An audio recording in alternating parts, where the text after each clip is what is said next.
Perkembangan sektor perkhidmatan di Malaysia, pengangkutan dan pelancongan.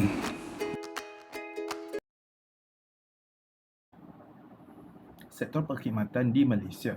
Di Malaysia, sektor perkhidmatan adalah sektor ekonomi yang terbesar dengan sumbangan sebanyak 56.7% kepada KDNK ataupun berjumlah RM771.9 bilion pada tahun 2018.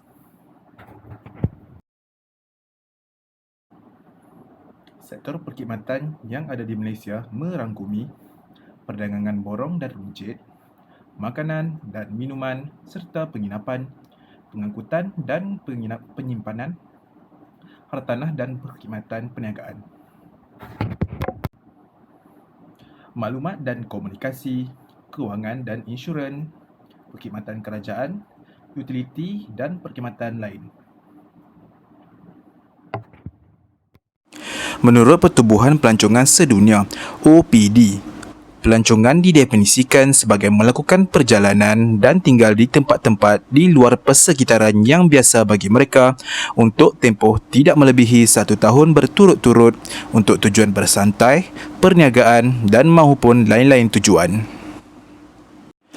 Menurut Kamus Dewan dan Pustaka edisi keempat, pengangkutan awam didefinisikan sebagai sistem pengangkutan bermotor seperti bas, teksi dan kereta api yang digunakan oleh orang ramai di kawasan tertentu dengan tambang yang telah ditetapkan. Pengangkutan awam juga membabitkan penggunaan sistem perhubungan di darat, udara dan juga laut. Pengangkutan adalah kemudahan yang menghubungkan tempat asal dengan destinasi lain ataupun destinasi yang dituju. Pengangkutan adalah salah satu perkhidmatan yang penting dalam menarik minat pelancong. Mod pengangkutan yang terdapat di Malaysia termasuklah pengangkutan udara, rel, jalan raya dan air. Antara contoh pengangkutan udara adalah kapal terbang. Pengangkutan udara penting bagi menghubungkan destinasi yang tidak mempunyai mod pengangkutan jalan raya dan air. Pengangkutan udara juga dapat menjimatkan masa untuk sampai ke destinasi yang ingin dituju, terutamanya yang melibatkan perjalanan antarabangsa. Oleh itu, pengangkutan udara sering menjadi pilihan bagi pelancong. Seterusnya adalah pengangkutan rel. Antara contoh pengangkutan rel yang terdapat di Malaysia adalah LRT, MRT, KL Monorail dan juga KTM Commuter. Pengangkutan rel antara yang paling cekap di bandar. Perkhidmatannya lebih laju dan dapat menjimatkan masa serta menjadi penyelesaian kepada masalah kesesakan jalan raya. Oleh itu, pengangkutan ini juga sering menjadi pilihan pelancong. Seterusnya adalah mod pengangkutan jalan raya. Antara contoh pengangkutan jalan raya termasuklah bas, teksi, kereta dan motosikal. Pengangkutan ini antara yang paling kerap digunakan kerana memerlukan kos yang rendah. Bas ekspres biasanya dipilih oleh pelancong yang melancong secara berkumpulan. Mod yang terakhir adalah pengangkutan air. Antara contoh pengangkutan air termasuklah feri, kapal pesisir pantai dan bot. Pengangkutan ini juga termasuk dalam pengangkutan yang sering menjadi pilihan pelancong. Oleh itu, dapat dilihat bahawa penyediaan perkhidmatan pengangkutan yang baik amat penting kerana ia dapat membantu meningkatkan sektor pelancongan. Sekarang kita masuk kepada perkhidmatan pelancongan. Ini merupakan contoh pelancongan yang ada di Malaysia. Yang pertama adalah ekopelancongan seperti di Pulau Langkawi. Yang kedua adalah pendidikan seperti di institusi pendidikan tinggi. Yang ketiga adalah sejarah seperti Bandaraya, Melaka. Yang keempat adalah agropelancongan seperti di Cameron Highland. Dan yang kelima sukan seperti di Sukan C. Dan yang terakhir adalah perubatan. Ketika perkhidmatan pelancongan, perkhidmatan meliputi segala bentuk kemudahan yang digunakan oleh pelancong semasa berada di destinasi pelancongan mereka. Elemen-elemen perkhidmatan seperti pengangkutan, penginapan, makanan dan juga maklumat dan promosi diperlukan oleh pelancong di destinasi pelancongan yang mereka lawati adalah untuk menyokong mereka menjalani kehidupan mereka di sebuah destinasi pelancongan. Baiklah, ini merupakan contoh perkhidmatan pelancongan yang ditawarkan di Malaysia. Yang pertama adalah penginapan, yang kedua adalah pengangkutan, yang ketiga adalah maklumat dan promosi, dan yang terakhir adalah makanan dan minuman. Perkhidmatan yang pertama adalah penginapan. Pelancong itu sendiri membawa maksud keluar dari tempat asal untuk menginap di suatu destinasi pelancongan. Maka, jelaslah bahawa penginapan adalah sesuatu yang sangat penting bagi para pelancong untuk berteduh. Antara contoh penginapan yang kita tawarkan di Malaysia adalah seperti hotel, homestay. Contoh lain pula adalah seperti chalet dan juga asrama. Yang kedua adalah maklumat dan promosi. Sesungguhnya sekiranya ingin ke suatu destinasi pelancongan, maklumat-maklumat yang penting diperlukan oleh para pelancong adalah seperti aktiviti yang menarik, pengangkutan, kos dan juga penginapan di suatu destinasi pelancongan. Seterusnya adalah makanan. Ketiga adalah makanan dan minuman.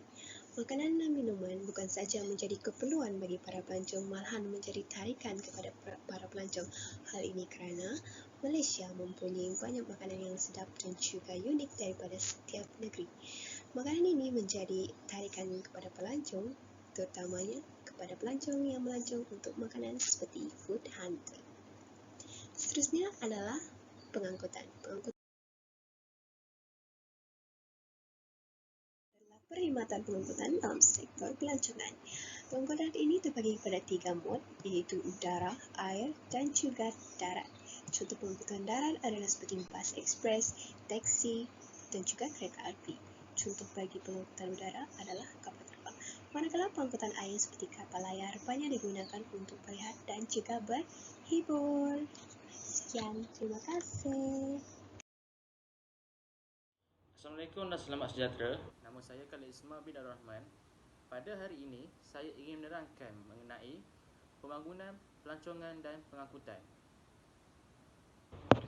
Seperti yang sedia maklum, sektor pelancongan merupakan sektor yang amat penting kepada pembangunan ekonomi di negara kita.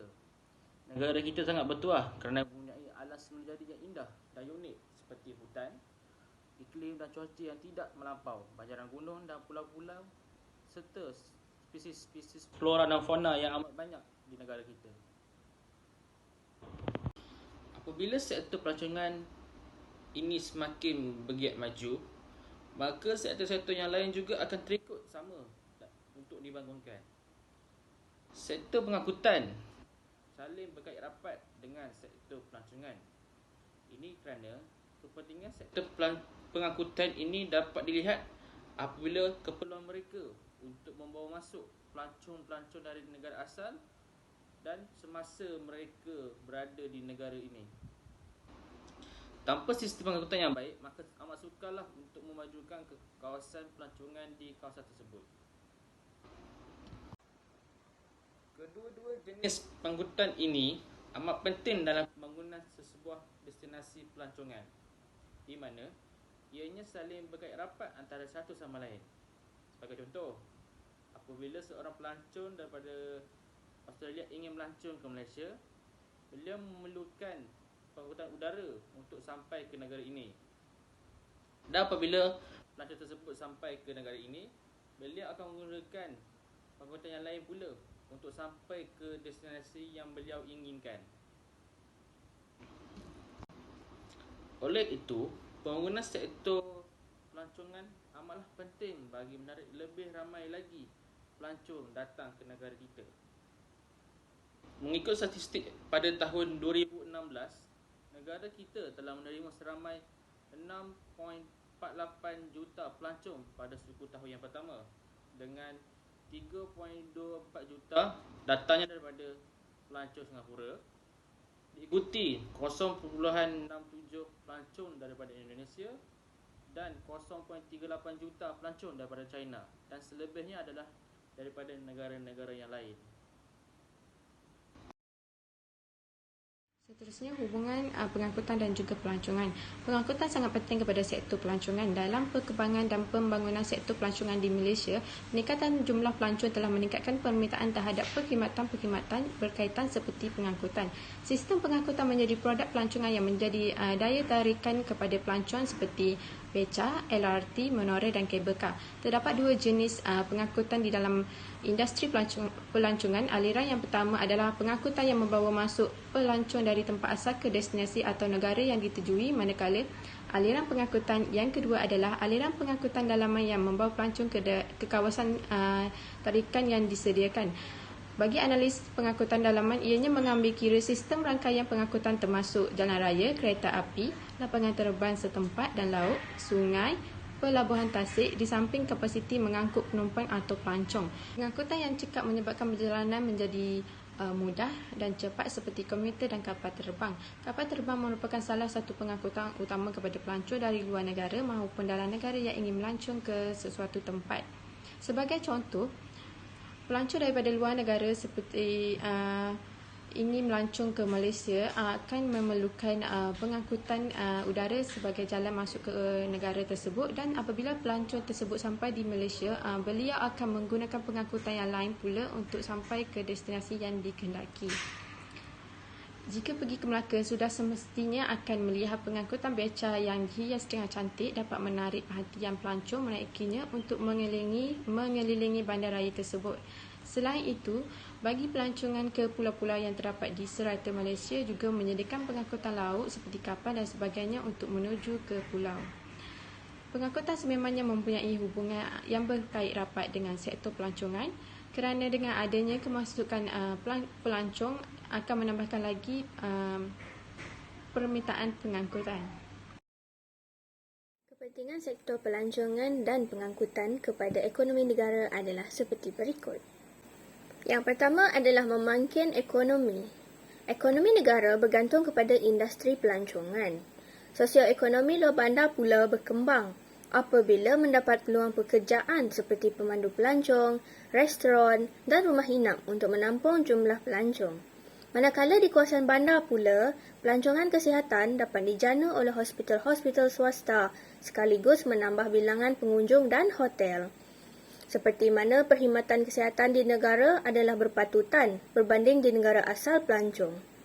Ia juga menjimatkan kos perkhidmatan yang pelancong inginkan. Yang kedua adalah merancangkan pembangunan infrastruktur, di mana rakyat mendapat manfaat daripada penambahbaikan infrastruktur. Sektor pelancongan menggalakkan penambahbaikan infrastruktur di negara kita.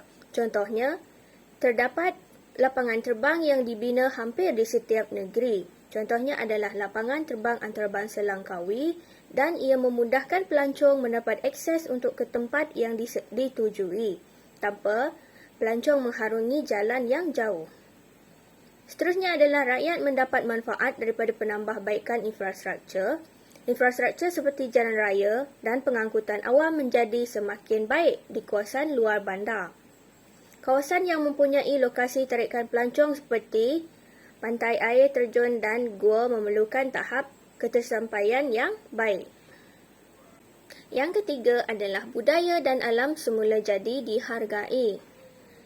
Ekopelancongan merupakan pendekatan yang berjaya, di mana pelancong melawat kawasan-kawasan semula jadi seperti Taman Negara Endau Rompin di Pahang dan Taman Laut Terengganu, di samping usaha pemeliharaan kawasan tersebut berjalan seiring. Pelancong juga dapat menyaksikan pusat konservasi gajah atau menikmati keindahan hidupan laut dengan menyelam di sekitar pulau-pulau di Malaysia. Ini adalah antara pulau-pulau yang terdapat di Malaysia. Ia adalah Pulau Talang Satang di Sarawak, Pulau Mabul di Sabah dan Pulau Redang di Terengganu. Yang keempat adalah menarik pelabur asing, di mana dari segi hospitality, pelabur berminat mengusahakan hotel, pusat membeli belah dan membina taman tema seperti Legoland di Johor. Taman tema ini menarik minat ramai pelancong terutamanya dari luar negara kerana ia merupakan taman tema berjenama Lego yang pertama di Asia Tenggara. Kehadiran pelabur juga dapat membantu kerajaan mengurangkan kos yang digunakan dalam sektor pelancongan dan memberi faedah kepada rakyat dan negara.